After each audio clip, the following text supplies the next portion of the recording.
Hello and welcome to the Strategic Bookkeeper podcast. In today's episode, I am going to show you how to take the power to change your circumstances and build your dream business and life. Enough said, let's go. I'm Jeannie Savage, the Strategic Bookkeeper. I'm an award-winning entrepreneur, author, speaker, trainer and coach. After 13 years in practice and after scaling into a lifestyle business where I could choose my own adventure, I'm sharing my secrets to success, my secret sauce recipe on how to build a thriving practice, delight your clients and ultimately live your dream on your terms. This podcast is a companion to my book. In each weekly episode, I'll share strategies for scaling and success. This is your time to shine, to step up, to become a strategic bookkeeper and enjoy all the benefits it brings to you and your clients. With every podcast episode that I record, that I prepare, there is always an outcome that I want for you. And with today's podcast episode, that outcome is to help you to assess whether from time to time or at times you may be holding yourself back from building your thriving practice. And to explore that, I'm going to start with a riddle. This is a riddle I absolutely love. I've known this for decades. I learned it from my father, and he used to give this riddle to everyone that ever worked for him. And if you've read my book or you know my backstory, my father was a very successful, iconic Australian entrepreneur, so he had hundreds and hundreds of people working for him. And he used this riddle in a similar way to how I'm going to use it today on this podcast. So let's get started. Who am I? I am your constant companion, so I am your greatest help or heaviest burden. I will push you onward or drag you down to failure. I am completely at your command. Half of the things you do, you might as well just turn over to me and I will do them quickly and correctly. I am easily managed. You must merely be firm with me. Show me exactly how you want something done and after a few lessons, I will do it automatically. I am the servant of all great men and women and alas, of all failures as well. Those who are great, I have made great. Those who are failures, I have made failures. I am not a machine, though I work with the precision of a machine and repetition of a machine, plus the intelligence of a human. You may run me for profit or run me for ruin. It makes no difference to me. Take me, train me, be firm with me, and I will place the world at your feet. Be easy with me, and I will destroy you. Who am I? So I want you to think for a second before I tell you, who am I? I've used that poem with clients, with groups of clients. I once read it out to a big group of brickies. It was super fun and set us up for the same kind of session that I want to run today as a podcast. So, who am I? I am habit. Whether you've heard that riddle or not, I'm sure that just like me, you love it or you loved it. And you're starting to see, wow, absolutely habit. A great habit will make us and a bad habit will break us. And habits must be formed, yeah? Good habits must be formed. Bad habits, when they're formed, are hard to break. We all have good and bad habits. And this is linked to change. And change is really what I want to talk about today. Because when we resist change, when we resist breaking bad habits, when we resist forming new habits, are we holding ourselves back? I think we are. I've said it before and I'll say it again. The definition of insanity is doing the same thing over and over and expecting different results.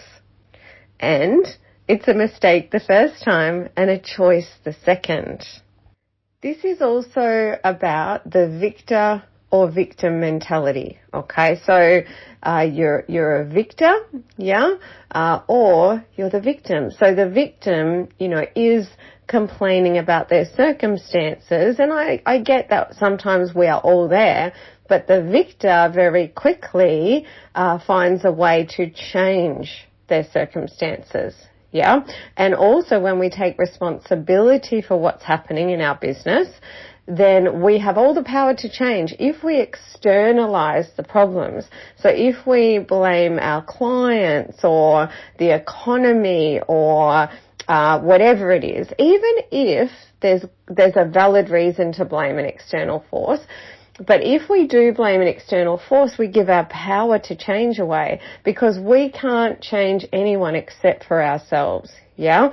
So I find the victim and victor mindset and roles is just so incredibly powerful. I remember when I first learnt that, when I was first told, Jeannie, when you take accountability for anything, something, yeah, you have all the power. When you blame, yeah, you give all your power away. And I was like, wow, I'm not giving my power away. Yeah. And so now, even when something might not technically be my fault, yeah, I say, hey, I'm accountable. Yeah. This is my business. I'm 100% accountable. And now I have the power to influence change, small change, big change, whatever it is. In terms of victor and victim, I'm not sure if you've heard the bed and or. So with the victor, there's an acronym OAR, right? And we say that the victor uses his or her or, let's say her, or to row herself to success. And OAR stands for ownership, accountability and responsibility. Yeah. With the victim, we say they're lying in their bed. Yeah. And bed stands for blame, excuses, denial. So incredibly powerful, okay, and all mindset stuff, yeah, but like the foundation that you need to digest, to really grasp and to accept in order to decide if you're going to have the power to make the change and then to actually make change. In terms of making change in your business, I want to tell you about the 3 A's to change.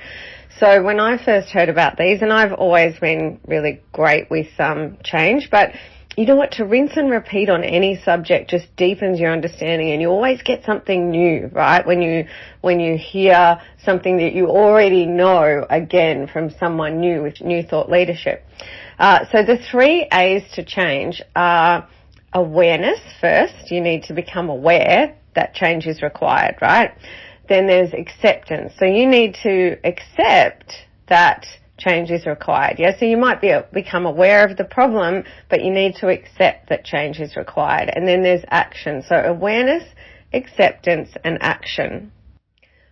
I was working with a business owner a while ago in the succession product area of what I do, and I introduced him to the 3 A's really early on. Right, and I might rinse and repeat on, if you really want to learn something, teach it. So please take any of these things that I tell you about in the podcast and tell others and teach others, right? So I was telling him about the 3 A's, and he identified immediately that he was always sitting in awareness but never really moving to acceptance. And through really understanding those 3 A's, he was able to realize, okay, I'm aware, and sometimes I even accept it, but then I don't take action. And so I held him accountable to taking action. And actually, he said the most impactful thing of what I did in terms of the succession services that I delivered to him was the accountability piece. So that is just showing up, jumping on the Zoom with him and saying, right, you said that you were going to do this. These are your goals. And you said you were going to, did you do it? Yeah. Over and over and over, and just keeping him focused on that. But moving from awareness to acceptance to action revolutionized his business, and it can yours as well. Now, this might all be sounding a bit ethereal, so let's put it into practice. I want to give you an example. So I'm going to use, because I often see bookkeepers in forums complaining about certain things. So I'm going to use one of those examples. So we're going to have a bookkeeper. I'm going to call her Sarah. Okay. So Sarah is a great bookkeeper. And she has a chapter of clients, like a list of clients, and she works very diligently. But she's not really pulling the income and the lifestyle that she really wants out of her bookkeeping practice. And her bugbears are that she often doesn't feel valued. And in fact, she has one particular client who she goes on site with, right? So she goes on site to do the work, and Sarah tells me that this client, he insists she goes on site when she doesn't really need to, and she doesn't want to do on-site work, right? But he said, I want you to come on site. So she goes on site, and she's frustrated and complaining that she doesn't want to go on site. And she also tells me that this client watches the clock, and then he questions her bill, and she said, he doesn't value me. He questions my bill rather than appreciating all the hard work I do, and he doesn't even know that after hours I do some things as well, and I don't bill him for the phone calls that he makes, but all he sees is the clock and so on and so on, okay? So if I was to say to Sarah that she has found herself working on site because she's failed to take control, and the client doesn't value her because she's failed to convey her value, yeah? Then I'm making her very much aware of the problems, okay? Might be a bitter pill to swallow, but the problems are the problems, yeah? Not really offensive as much as it is information. I know it can feel sometimes hard, to hear some things, but it's not an insult or offensive to make a mistake, yeah, to get something wrong. Like I've heard and I've said before, it's a win or a learn, yeah? So if I'm to make Sarah aware of those two things, that she's not taking control and she's failing to convey her value, then the awareness piece is there. Now she's at a fork in the road, which is the acceptance piece, okay? So she can her choices are, she can sit in the problem and refuse to accept the truth of the situation, yeah, and swallow the bitter pill. She can blame the client for those things, or, yeah, so she can use blame, excuses, denial, and if she does that, she won't move forward, she won't be able to change.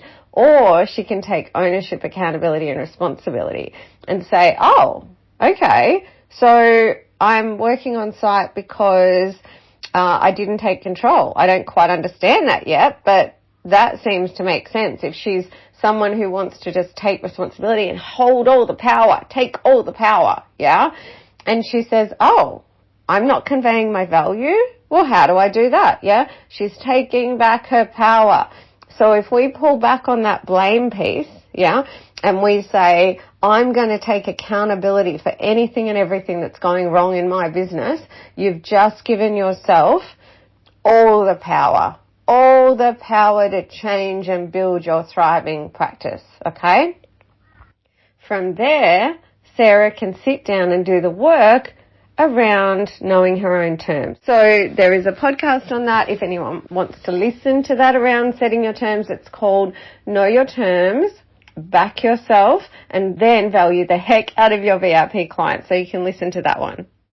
And then in terms of Sarah going down a road where she learns to convey her value, right? Okay, so she could start to do that. And if you can relate to that, I'll point you to a resource now. So I would recommend that you read my book for that. Okay, so a lot of my podcasts deal with that subject as well, so absolutely listen to the podcast, but you can read my book, which I'll drop a link to a complimentary copy of the ebook in the show notes, and as I always say, hard copies available for sale, etc. Okay, but the book deals with conveying your value, and it really does start in brand and goes through the chapters, okay? So to rinse and repeat, that story was about the fork in the road, right? It's so the 3 A's to change: awareness, acceptance, action. You cannot make change if you're just aware but you don't take action, Yeah. Or you're aware and you accept it, but you don't take action.